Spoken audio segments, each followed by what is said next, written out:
Okay, I'm working on a little kid's bike here, little XR, and it's come in with no kickstart engagement.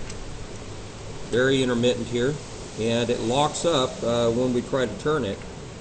The engine will still rotate when pushed, so we've most likely broken the kick idler gear in here. But, I want you to see what I'm seeing here with this engine oil. This engine holds right around a quart of oil, this little XR. And we've maybe got, I'd call this a quarter of a quart of massively contaminated and thick fluid. See all the clutch material in there? See how slow that's moving? Okay. These poor little air-cooled engines use oil also to cool them. And there's not much lubrication left in oil like that.